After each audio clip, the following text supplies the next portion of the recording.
Let's continue with the conclusion of Chapter 6. The Arapahoe Basin Corporation didn't have much money. Luckily, Max, Earl, and the 6 boys working up there did not require much pay. Max used his bulldozer and charged enough just to keep it going. Our savings were dwindling because of the high grocery bills. The old cabin up in the alpine meadow in the basin was in good shape. I suggested to Larry and Sandy that I loan them a cook stove. Besmore had found another one in Idaho Springs for $10. If they could find a cook, the boys could bunk up there. Sometime later, a fellow from Texas came up to cook, and the boys moved up to Arapahoe Basin. Thank heavens. The chairlift line had been cut and cleared up the mountain, and 2 trails were ready. A small shelter of lumber and slabs designed by OPA was in the process of being constructed at Midway, next to the unloading platform site for the lower lift. A track cable was needed for the lift. Someone knew of a used mining cable which could be bought for much less than a new one. The mine where the cable was bought was somewhere near Monarch Pass. Max tells about getting the cable. It was a rough old drive up this crooked shelf road full of switchbacks and just wide enough for the flatbed truck. A half-mile up there, at about 11,000 feet, was a diesel cat coughing away. The cat skinner pointed out a kind of ramp where a tremendous reel wound with about a mile of 1¼ inch steel cable sat ready to load. After a lot of pushing and pulling with the dozer, we finally got the monster loaded on the truck. Somehow we avoided giving the one wrong nudge which could have sent the whole outfit screaming into the South Fork of the Arkansas River 1,000 feet below. Soon we would see this cable, which for years had trammed tons of silver ore off a rugged mountain, serve as a track for moving thousands of skiers up into the silvery snowfields high on Norway Mountain. With September came the turning of the aspens and cold nights. We had finished with all the canning and were ready for winter to come. Oma and Opa had been working on their house down in our meadow. They were lucky to have found 3 Swedes at the old Keystone Village. The village was not really a village, but merely a few old cabins, a couple of neat newer cabins, and a house of board and batten painted white. There was a sawmill to the west of Keystone where these Swedes had been working. Opa had been upset when he received the first load of lumber from the sawmill up in Montezuma. Sometimes there would be a difference in the width of 1 to 1¾ inch of the boards. Peter Leyden, John Flinkberg, or Eric Erickson would look at a board, then take an axe or hatchet and start trimming. When they had finished, that board would measure perfectly from top to bottom. With the scarcity of materials so soon after the war, it looked like the house couldn't be finished until spring. Driving that dusty road where Opa had counted 28 curves up to Montezuma to the boarding house would be too much come winter. It was decided that the old main cabin would be comfortable for us. Besides the two good-sized rooms downstairs, there was a narrow stairway along the side of the hall which separated the rooms. This led to 2 loft rooms upstairs, which could be our bedrooms. We located another cook stove for the kitchen and a pot-bellied stove for the other room, which would become our living room. I began to feel quite elegant with all these rooms. The hand-hewn squared timber walls we had oiled. With new plaster chinking, I thought it looked beautiful. It still does after 35 years.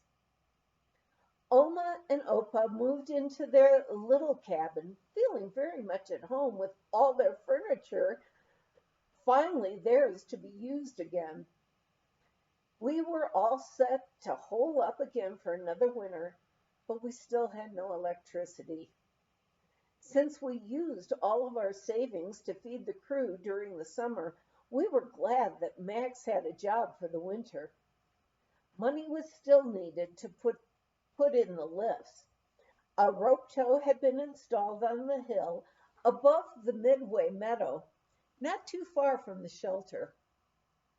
The crew had built nearby a three-seater privy on a knoll among the spruce. I was told that if you were quite sure no one was coming by, you could leave the door open and enjoy a spectacular view of Black Mountain.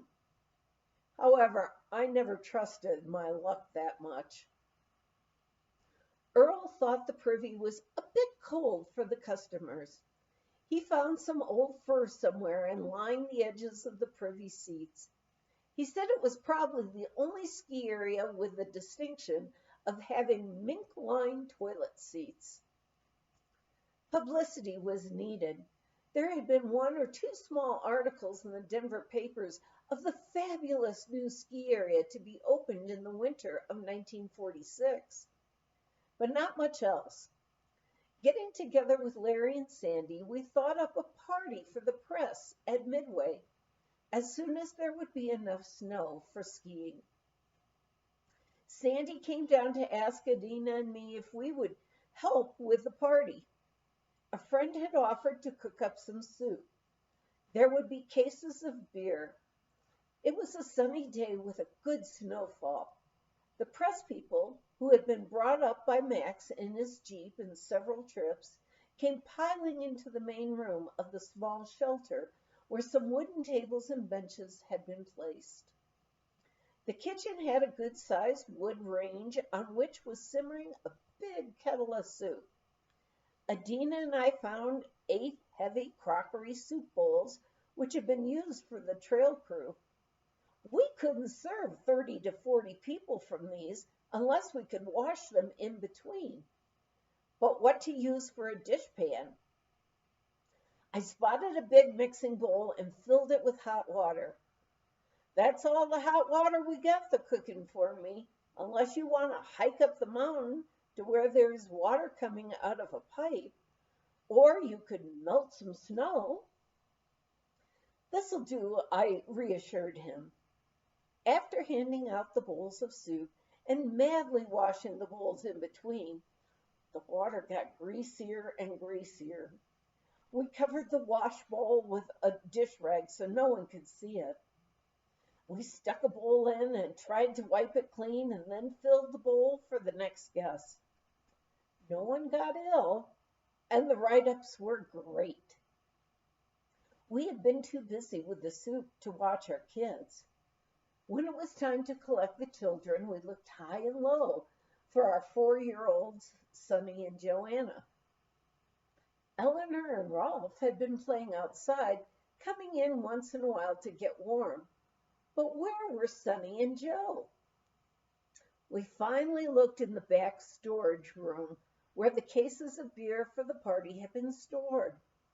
Some had been already opened to be handed out quickly. We thought it was pop, said our girls in tears.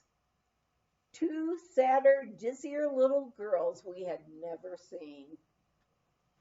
Since we had to wait for the guests to be driven down to their cars below, Edna and I decided not to wait for a ride.